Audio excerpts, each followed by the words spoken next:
প্রাক নির্বাচনী পরীক্ষা 2026 বৌদ্ধ ধর্ম ও নৈতিক শিক্ষায় 1 নম্বর প্রশ্নের খ নম্বরে প্রশ্ন ছিল মহর্ষি কালদেবল রাজকুমারকে দেখে প্রথমে খুশি হয়ে পরে কেঁদে ফেললেন কেন? ব্যাখ্যা করো। উক্ত প্রশ্নের উত্তর দেখতে পাচ্ছেন মহর্ষি কালদেবল রাজকুমারকে এক পর্যায়ে প্রথমে খুশি হলেন যে তাকে দেখে মহর্ষি এক খুশি হলেন। সেই মহর্ষি কালদেবকে দেখে খুশি হয়ে বরে উঠেছে। খাল প্রহরে কালদেব সশ্রুতি হয়। অনেক বছর পরে দেখে সেই জন্য এক প্রথমে খুশি হয়েছে। সম্মানিত দর্শক, আপনারা জানেন বৌদ্ধ ধর্ম বিষয়টি মাধ্যমিক পর্যায়ে যতগুলো বিষয় আছে তার মধ্যে সবচেয়ে সহজ একটি বিষয়, কিন্তু আমি যখন কাদা মূল্যায়ন করতে যাই তখন দেখি এই সহজ বিষয়ের যেগুলো আমাদের প্রতিনিয়ত জানাশোনা এবং আমরা সব সময় শুনে আসছি বান্ধেদের মুখ থেকে, এগুলো সহজেই আমরা লিখতে পারার কথা, কিন্তু এখানে উত্তর দেখে আমি খুবই মর্মাহত। বলতে পারেন এটা আমাদের সমাজ ব্যবস্থার দুইটি অংশই দায়ী। একটি হলো বিশেষ করে পার্বত্য অঞ্চলের যারা গরিব অসহায় শিক্ষার্থী, তারা আর্থিক সমস্যার কারণে ঠিকমতো বই পুস্তক কিনতে পারে না। তারা অন্য সচ্ছল শিক্ষার্থীর মতো প্রাইভেট বা বিশেষ ক্লাস বা অন্যান্য সুবিধা পায় না। একেবারে ক্লাস 1 থেকে তারা প্রাইভেট বলে শুনেনি। তারা বাড়িতে মা বাবা যা শিখিয়েছে তা নিয়েই লেখাপড়া চালিয়ে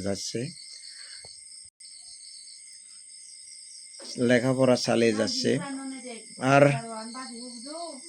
তাদের কোনো রকম পরীক্ষায় অংশগ্রহণ করা ছাড়া পরীক্ষায় তেমন ফলাফল আসেই না।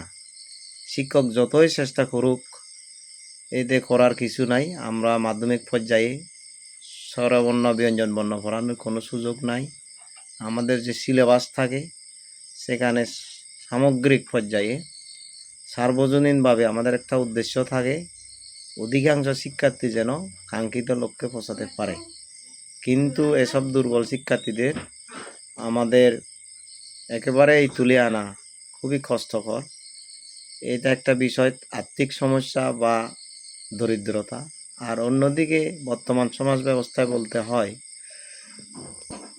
অনেক অভিভাবক এবং শিক্ষার্থী তারা খুবই অসচেতন।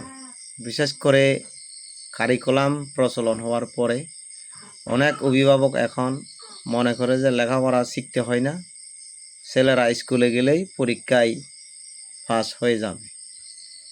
এসব বিষয় এখনও অনেক অভিভাবক মনে একেবারে গাঁথিয়ে রেখেছে এবং অনেক শিক্ষার্থী এসব কিছু জানার পরেও তারা অসচেতন, তারা বিপদগামী হওয়ায় বিভিন্ন খারাপ কাজকর্ম নিয়ে ব্যস্ত। বিশেষ করে আজকাল মোবাইলের জুয়া এবং বিভিন্ন ধরনের মাদকে আসক্ত হয়ে তারা লেখাপড়ার প্রতি কোনো মনোযোগ দিচ্ছে না।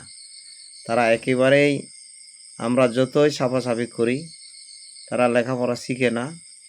যেদিন আমরা পড়ার জন্য কোনো কাজ দিব বা বাড়ির কাজ দিব অ্যাসাইনমেন্ট দিব, পরের দিন তারা স্কুলে আসবে না, এবং স্কুলে আসলেও তারা নির্দিষ্ট একটা কারণ দেখিয়ে হয় দরখাস্ত দিয়ে চলে যাবে, অথবা তারা পালিয়ে যেতে বাধ্য হবে, কারণ তারা পরিবেশের সাথে খাপ খেয়ে মেনে চলতে পারছে না। কাজেই এই সমস্ত কারণে আমাদের এই ফলাফলগুলো, যদিও বা সবাই একরকম না, আমাদের পার্বত্য অঞ্চলে অনেক ভালো শিক্ষার্থী, ভালো মানের গুণগত লেখাপড়া অনেকজনের এবং অনেক জায়গায় হচ্ছে, কিন্তু আমি বলছি শুধু যেসব শিক্ষার্থী এই যে প্রশ্নের সাথে উত্তরের কোনো মিল নাই, শুধু তাই না, কিন্তু দেখতে পাচ্ছেন একেবারেই এই উত্তরগুলো একেবারে কোনোটার সাথে কোনোটা মিল নেই, আর একটি কথা বারবার সে লিখতে চেষ্টা করেছে, যদিও তা ভুল হিসেবে আমার নজরে এসেছে। তো ধন্যবাদ ভিডিওটি দেখার জন্য। আপনারা আমরা সবাই মিলে একটু সচেতন হব, শিক্ষার্থীদের কিভাবে ভালো করা যায় তা সবাই মতামত দিবেন, তা আশা করে আমার ভিডিও এখানে সমাপ্ত করছি। ধন্যবাদ।